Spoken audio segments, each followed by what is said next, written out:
Olá, graça e paz, meu irmão e minha irmã. Estamos iniciando a leitura da Bíblia em 365 dias, uma dose de amor com a Palavra de Deus. Hoje, no 319º dia, eu trago para leitura e comentários bíblicos o livro do profeta Ezequiel, capítulos 25 e 26, livro de Salmo, capítulo 115, e o livro do apóstolo Lucas, capítulo 24, dos versículos 13 a 53. Neste momento, você precisa estar de posse de um bloco de anotação, caneta ou lápis. A Bíblia, tão importante quanto a sua leitura diariamente, nos aproxima de Deus, fortalecendo assim a nossa fé e a esperança. Enquanto você prepara o nosso kit de fé, trago uma mensagem rápida. Todos nós temos a necessidade de estarmos em comunhão com Deus diariamente. Comunhão esta, agora, a leitura da Bíblia. Orar, meditar, refletir. A Bíblia Sagrada está cheia de promessas. Precisamos acreditar na palavra de Deus. Alimente a sua fé.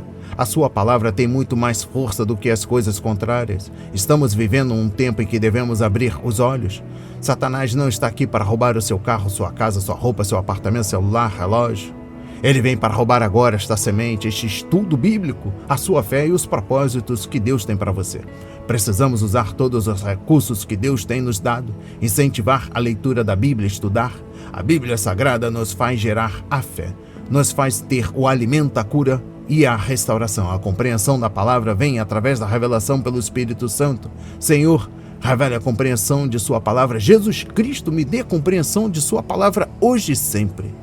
Em nome de Jesus, amém, e graças a Deus. Se desconecte de tudo e permita que a palavra do Senhor adentre em vossos corações. Vamos para a leitura no livro do profeta Ezequiel, capítulos 25 e 26. Profecia contra Amon.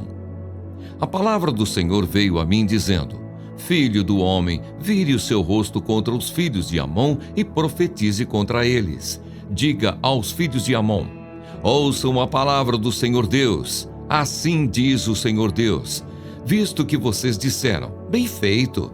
Quando o meu santuário foi profanado, quando a terra de Israel foi arrasada e quando a casa de Judá foi levada para o exílio, eis que eu os entregarei ao poder dos filhos do Oriente, que estabelecerão os seus acampamentos no meio de vocês e ficarão morando aí.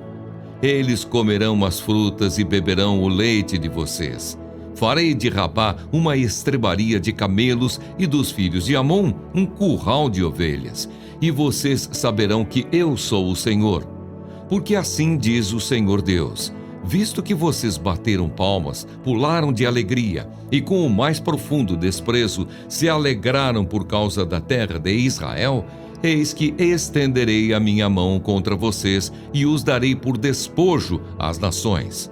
Eu os eliminarei do meio das nações e os farei perecer do meio dos povos. Acabarei com vocês e vocês saberão que eu sou o Senhor. Profecia contra Moabe. Assim diz o Senhor Deus: visto que Moabe e Seir dizem, a casa de Judá é como qualquer outra nação, eis que abrirei o flanco de Moabe, começando pelas cidades, sim, pelas cidades da fronteira, a glória daquela terra, Bet-Gesimote, Baal-Meon e Quiriataim. Eu as darei aos povos do Oriente como propriedade, juntamente com os filhos de Amon, para que destes não haja memória entre as nações. Também executarei juízos contra Moabe, e os moabitas saberão que eu sou o Senhor. Profecia contra Edom. Assim diz o Senhor Deus: visto que Edom se mostrou vingativo para com a casa de Judá e se fez culpado ao extremo quando se vingou dela, assim diz o Senhor Deus: também estenderei a mão contra Edom e eliminarei dele pessoas e animais. Farei de Edom um deserto, e desde Temã até Dedã cairão a espada. Exercerei a minha vingança contra Edom por meio do meu povo de Israel, que fará em Edom segundo a minha ira e segundo o meu furor. E os edomitas conhecerão a minha vingança, diz o Senhor Deus. Profecia contra a Filístia.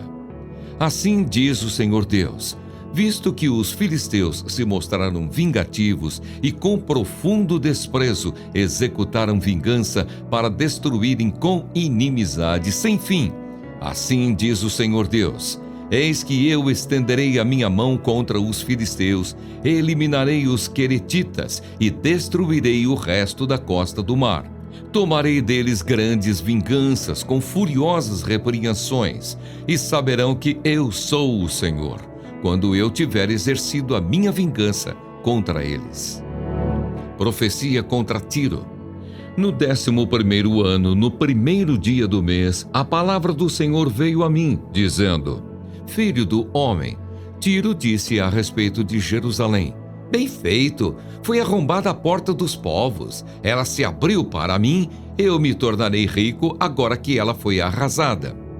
Por isso assim diz o Senhor Deus: eis que eu estou contra você, ó Tiro, e farei subir muitas nações contra você, assim como o mar faz subir as suas ondas. Elas destruirão as muralhas de Tiro e derrubarão as suas torres, e eu varrerei o seu pó e farei dela uma rocha escalvada. No meio do mar, ela virá a ser apenas um lugar onde pescadores secam as suas redes, porque eu o anunciei, diz o Senhor Deus. E ela se tornará despojo para as nações. Suas filhas que estão no continente serão mortas à espada, e saberão que eu sou o Senhor, porque assim diz o Senhor Deus: eis que trarei contra Tiro o rei Nabucodonosor, que virá da Babilônia, do norte, e que é o rei dos reis. Ele virá com cavalos e carros de guerra, com cavaleiros e com um enorme exército. As suas filhas que estão no continente, ele as matará à espada. Construirá torres de ataque e levantará uma rampa contra você. Virá com uma barreira de escudos. Disporá os seus arietes contra as suas muralhas e com barras de ferro derrubará as suas torres. Os cavalos deles serão tantos que você ficará coberto de pó. As suas muralhas tremerão com o estrondo dos cavaleiros, das carretas e dos carros de guerra, quando ele entrar pelos seus portões, como quem entra numa cidade em que se fez uma brecha na muralha. Com os cascos dos seus cavalos, socará todas as suas ruas. Matará o seu povo à espada, e as suas fortes colunas cairão por terra. Roubarão as suas riquezas e saquearão as suas mercadorias. Derrubarão as suas muralhas e arrasarão as suas casas luxuosas. As suas pedras, a sua madeira e o seu pó, eles lançarão no meio das águas.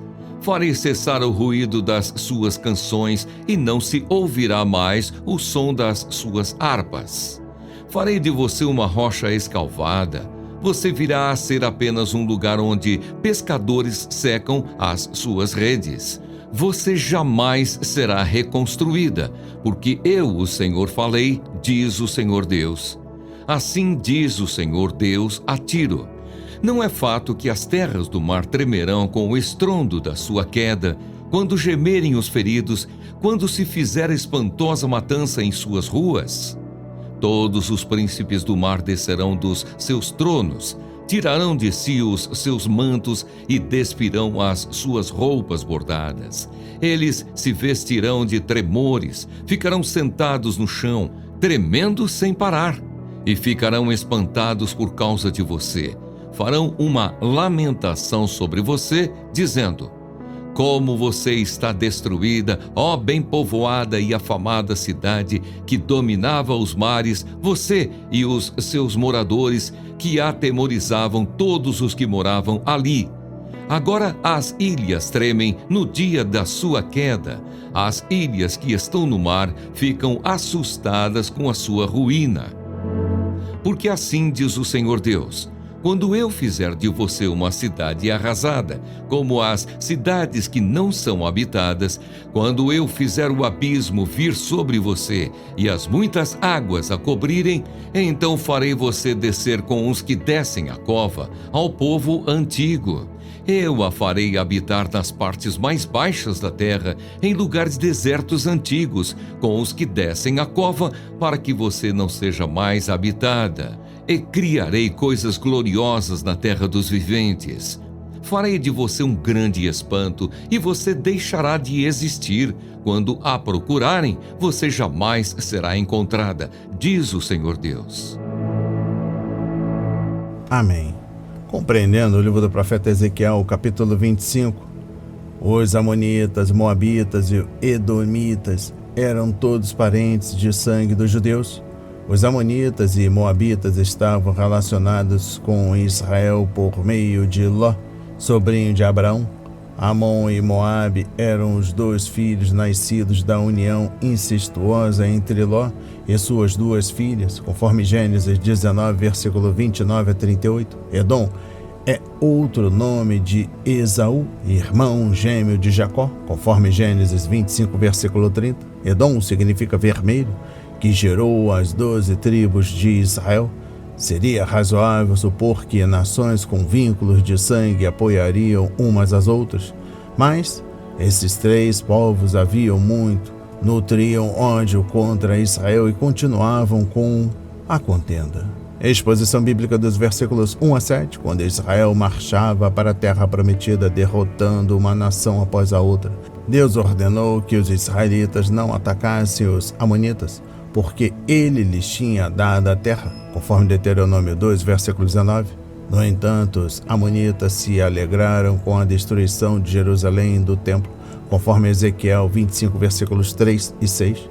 E, quando Neemias foi para Jerusalém a fim de reconstruir os muros, os amonitas se juntaram a Sambalete em oposição a ele, conforme Neemias 2, versículos 10 a 19. A exposição bíblica dos versículos 8 a 11 foi Balaque, rei de Moabe, que contratou Balaão para amaldiçoar Israel, enquanto o povo estava acampado nas planícies de Moabe, conforme Números 22 a 24.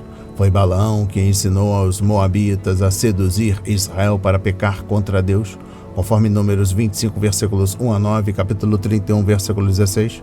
O pecado de Moabe foi caluniar Israel, ou seja, não ver os judeus como um povo especial de Deus. Os moabitas eram um povo muito orgulhoso. Ele pensava que sua nação era invencível. Referência a Isaías 16, versículo 6. Compreendendo o versículo 9, Moabe estava localizada nos altos montes, com o mar morto a oeste e o deserto a leste.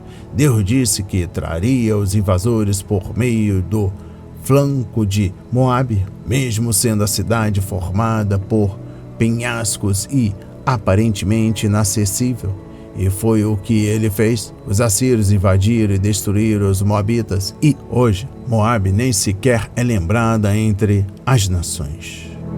A exposição bíblica dos versículos 12 a 14. O ódio que Edom tinha dos judeus começou quando Esaú imprudentemente vendeu sua primogenitura ao irmão e quando sua mãe conspirou para conseguir a bênção patriarcal para Jacó, seu filho favorito, conforme Gênesis 25, versículos 29 a 34 e versículo 27. Jacó foi a Harã com o intuito de viver com seu tio, principalmente para escapar da ira e do intento assassino de seu irmão.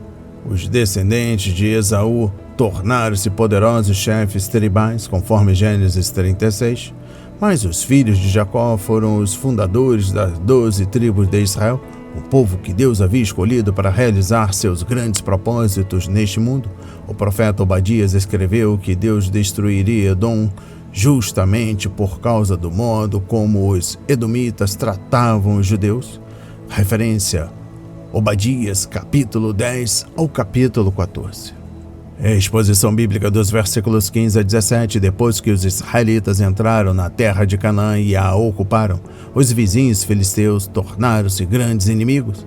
Quando a nação judaica se dividiu, os filisteus declararam sua independência e se tornaram mercadores, desenvolvendo um próspero comércio com os fenícios. Os filisteus cultivavam o ódio nacional dos judeus e aproveitavam todas as oportunidades para hostilizá-los e atacá-los. Tanto que Ezequiel não foi o único profeta que profetizou o juízo de Deus contra os filisteus. Confere depois em Jeremias capítulo 47, Amós capítulo 1, versículos 6 a 8 e Sofonias 2, versículos 4 a 7.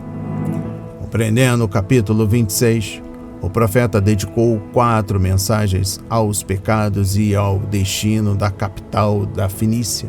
Referência versículo 1 a 21, capítulo 27, versículos 1 a 36, capítulo 28, versículos 1 a 10 e versículos 11 a 19. A imagem usada aqui é de uma tempestade produzindo grandes ondas de destruição, conforme capítulo 26, versículos 3 e 19. A cidade de Tiro tinha seu território dividido entre a costa do Mediterrâneo e uma ilha a cerca de 1 quilômetro da costa, razão pela qual a imagem da tempestade de Ezequiel era adequada. Deus está virado contra Tiro porque a cidade mercantil comemorou a destruição de Jerusalém, vendo nisso uma oportunidade para prosperar ainda mais. Contudo, o Senhor anunciou que as nações viriam como ondas sucessivas do mar e levariam Tiro à destruição final. O nome Tiro significa rocha, por isso a afirmação rocha nua, conforme versículos 4 e 14, é significativa. Tiro se tornou uma rocha nua em um lugar onde pecadores secavam suas redes. A exposição bíblica dos versículos 7 a 14. Ezequiel fez uma descrição do cerco babilônico da parte de Tiro que ficava no litoral mediterrâneo. Nabucodonosor começou seu cerco em 587 a.C. após o cerco de Jerusalém e, embora a cidade costeira fosse uma gigantesca fortaleza, ele conseguiu persistir e vencer. Os babilônios jogaram o madeiramento e as pedras na água e reivindicaram para si os despojos. A exposição bíblica dos versículos 15 a 18. Uma vez que Tiro estava no centro de todo o comércio ao longo da costa do Mediterrâneo e fazia negócios com todos os países conhecidos, sua queda foi devastadora para a economia do mundo da época. O efeito dominó arruinou seus parceiros comerciais, os chamados príncipes do litoral, conforme versículo 16, e reis, conforme capítulo 27, versículo 35. Perderam tudo e só puderam lamentar a grande tragédia que havia acontecido. E eu encerro a compreensão do livro do profeta Ezequiel, capítulo 26, trago a exposição bíblica dos versículos 19 a 21. A descrição que Ezequiel faz das vítimas descendo a costa, conforme versículo 20, nos dá uma noção de toda a extensão da destruição de Tiro. A palavra hebraica bor significa um poço, um buraco, uma cisterna, mas também se refere à cova, conforme Salmos 21, versículo 8, capítulo 88, versículo 4 e 6, e, às vezes, é um equivalente do Sheol, o reino dos espíritos que partiram desta vida. O orgulho de Tiro e a sua má atitude para com o povo judeu tiveram consequências trágicas. Vamos para a leitura no livro de Salmos, capítulo 115. Louvor ao verdadeiro Deus. Não a nós, Senhor, não a nós, mas ao teu nome da glória, por amor da tua misericórdia e da tua fidelidade. Porque diriam as nações: onde está o Deus deles? O nosso Deus está no céu e faz tudo como lhe agrada. Os ídolos das nações são prata e ouro, obra de mãos humanas. Têm boca e não falam. Têm olhos e não veem, têm ouvidos e não ouvem, têm nariz e não cheiram, têm mãos e não apalpam, têm pés e não andam, som nenhum lhes sai da garganta. Tornem-se semelhantes a eles os que os fazem e todos os que neles confiam. Ó Israel, confie no Senhor, Ele é o seu amparo e o seu escudo. Casa de Arão, confie no Senhor. Ele é o seu amparo e o seu escudo. Vocês que temem o Senhor, confiem no Senhor. Ele é o seu amparo e o seu escudo. O Senhor lembrou-se de nós. Ele nos abençoará. Abençoará a casa de Israel. Abençoará a casa de Arão. Ele abençoa os que temem o Senhor, tanto pequenos como grandes. O Senhor os abençoe mais e mais a vocês e aos seus filhos. Que vocês sejam abençoados pelo Senhor, que fez os céus e a terra. Os céus são os céus do Senhor, mas a terra Ele deu aos filhos dos homens. Os mortos não louvam o Senhor, nem os que descem à região do silêncio podem fazer isso. Nós, porém, bendiremos o Senhor, desde agora e para sempre. Aleluia! Amém. Compreendendo o livro de Salmos, capítulo 115.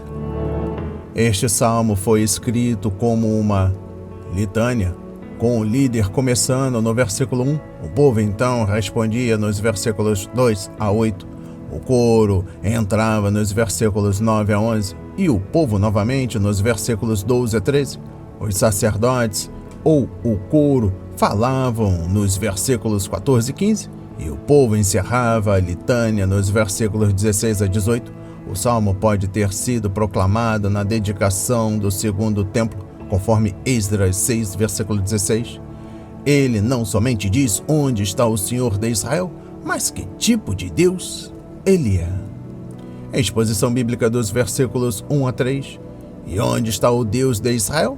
No céu, em seu trono glorioso, reinando como o Senhor soberano do universo. Seu trono está edificado na misericórdia e na verdade, amor e fidelidade, o que nos faz lembrar sua aliança com Israel. Uma vez que amava Israel, o Senhor o escolheu, conforme Deuteronômio 7, versículos 7 a 11, e deu-lhe sua aliança, a qual cumpriu fielmente. A exposição bíblica dos versículos 4 a 8, Deus é espírito e não tem corpo, conforme João 4, versículo 24. Por isso, quando os autores dos textos bíblicos falam sobre seus olhos, ouvidos, mãos, pés e assim por diante, estão usando os que os teólogos chamam de antropoformismo. Antropo, humano, morfos, forma, aspecto. Trata-se de um recurso literário que usa características humanas para descrever atributos divinos. Deus usa o conhecido para nos ensinar e o desconhecido e o incognoscível. Exposição bíblica dos versículos 9 a 15. Confie no Senhor e Ele lhe dará a sua bênção. É o tema desta sessão. E como o remanescente desalentado precisava dessa promessa, eles necessitavam da bênção de Deus sobre suas colheitas e queriam aumentar o número de seus descendentes, conforme versículo 14. É claro que o Senhor havia declarado isso em sua aliança com Israel, referência a Levítico 26, versículos 1 a 13, Deuteronômio 28, versículos 1 a 14, e tudo o que eles precisavam era que o Senhor os lembrasse disso. Exposição bíblica dos versículos 12 a 15. A palavra abençoar é usada 5 vezes nesta sessão. Não podemos viver sem a bênção de Deus, mas também é bom que bendigamos, louvemos o Senhor, conforme versículo 18. Isso significa atribuir toda a glória e todo o louvor a Ele, agradar seu coração com nossas ações de graças e reverenciá-lo com uma obediência alegre e voluntária. Compreendendo o versículo 15. Uma vez que o Senhor Deus é aquele que fez os céus e a terra, conforme versículo 15, e também 121, versículo 2, 124, versículo 8, 134, versículo 3, 146, versículo 6, o livro do profeta Isaías, capítulo 40, versículos 12 a 26, e o livro do profeta Jeremias, capítulo 10, versículo 11, devemos adorá-lo e não o que ele criou ou que nós mesmos inventamos. E eu encerro a compreensão do livro de Salmos, capítulo 115, com o versículo 17. O Senhor fez a terra e a deu aos homens e mulheres para satisfazer suas necessidades e proporcionar-lhes trabalho para realizar, cooperando com o Criador no desenvolvimento de seus recursos abundantes. Referência a Gênesis 2, versículos 8 a 25. As pessoas que adoram ídolos sem vida também estão mortas. Nós, porém, estamos vivos em Jesus Cristo e devemos enaltecer o Senhor. Afinal, se esperamos louvá-lo para todo sempre, é melhor começarmos agora e estarmos prontos quando ouvirmos. Vamos para a leitura no livro do apóstolo Lucas, capítulo 24, dos versículos 13 a 53. Os discípulos no caminho de Emaús. Naquele mesmo dia, 2 discípulos estavam indo para uma aldeia chamada Emaús, que ficava a uns 10 quilômetros de Jerusalém, e iam conversando a respeito de tudo o que tinha acontecido. Enquanto conversavam e discutiam, o próprio Jesus se aproximou e ia com eles. Porém, os olhos deles estavam como que impedidos de o reconhecer. Então ele lhes perguntou: "O que é que vocês estão discutindo pelo caminho?"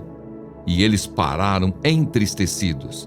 Um, porém, chamado Cleopas, respondeu: "Será que você é o único que esteve em Jerusalém e não sabe o que aconteceu lá nestes últimos dias?"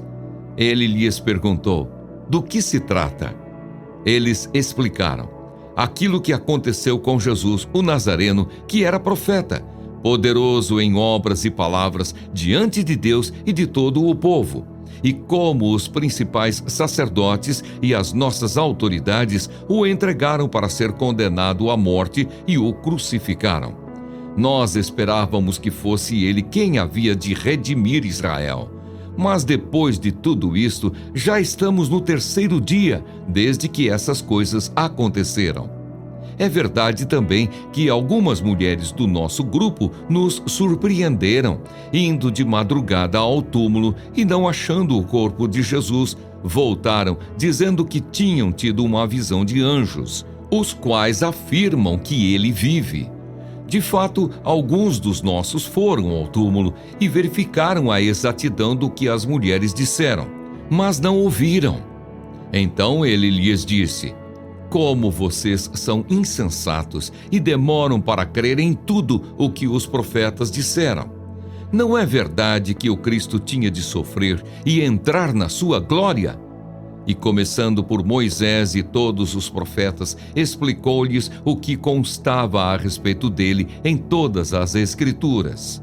Quando se aproximavam da aldeia para onde iam, ele fez menção de passar adiante, mas eles o convenceram a ficar, dizendo: "Fique conosco, porque é tarde, e o dia já está chegando ao fim."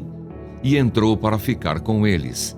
E aconteceu que, quando estavam à mesa, ele pegou o pão e o abençoou. Depois partiu o pão e o deu a eles. Então os olhos deles se abriram, e eles reconheceram Jesus. Mas ele desapareceu da presença deles. E disseram um ao outro: "Não é verdade que o coração nos ardia no peito quando ele nos falava pelo caminho, quando nos explicava as Escrituras?" E na mesma hora, levantando-se, voltaram para Jerusalém, onde acharam reunidos os 11 e outros com eles, os quais diziam: "De fato, o Senhor ressuscitou e já apareceu a Simão." Então os 2 contaram o que lhes tinha acontecido no caminho e como tinham reconhecido o Senhor no partir do pão. Jesus aparece aos discípulos. Falavam eles ainda estas coisas quando Jesus apareceu no meio deles e lhes disse: "Que a paz esteja com vocês." Eles, porém, ficaram assustados e com medo, pensando que estavam vendo um espírito. Mas ele lhes disse: "Por que vocês estão assustados? E por que surgem dúvidas no coração de vocês? Vejam as minhas mãos e os meus pés, que sou eu mesmo. Toquem em mim e vejam que é verdade, porque um espírito não tem carne nem ossos, como vocês estão vendo que eu tenho." Dizendo isto, mostrou-lhes as mãos e os pés. E por não acreditarem eles ainda, por causa da alegria e como estavam admirados, Jesus lhes disse: "Vocês têm aqui alguma coisa para comer?"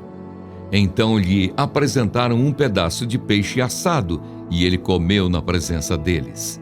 A seguir, Jesus lhes disse: "São estas as palavras que eu lhes falei, estando ainda com vocês.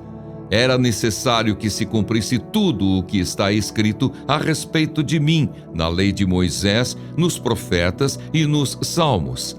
Então lhes abriu o entendimento para compreenderem as Escrituras, e disse-lhes: "Assim está escrito que o Cristo tinha de sofrer, ressuscitar dentre os mortos no terceiro dia, e que em seu nome se pregasse arrependimento para remissão de pecados a todas as nações, começando em Jerusalém.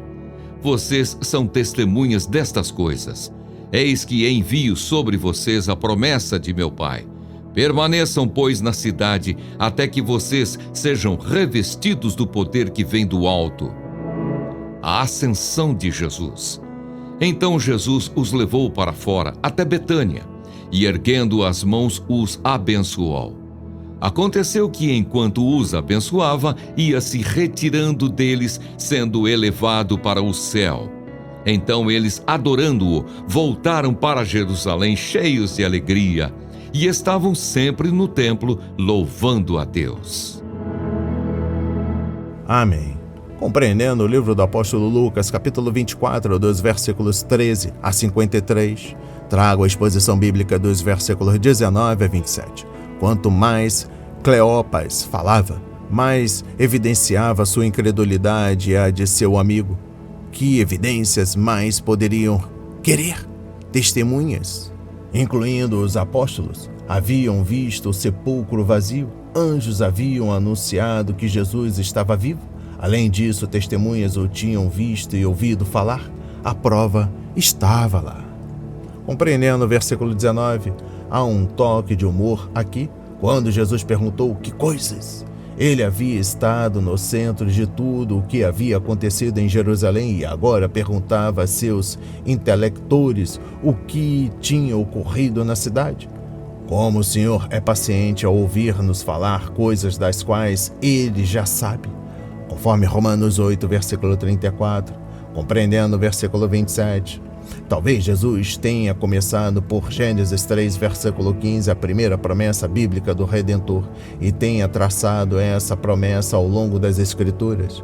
Ele pode ter se demorado em Gênesis 22, que conta a história de Abraão colocando seu filho único e amado no altar. Certamente ele mencionou a Páscoa, os sacrifícios levíticos, as cerimônias do tabernáculo, o dia da expiação, a serpente no deserto, o servo sofredor de Isaías 53, as mensagens proféticas dos Salmos 22 e 69. A chave para entender a Bíblia é ver Jesus Cristo em cada página. Ele não ensinou apenas doutrinas e profecias, mas mostrou o que constava a respeito dele em todas as Escrituras. Aleluia!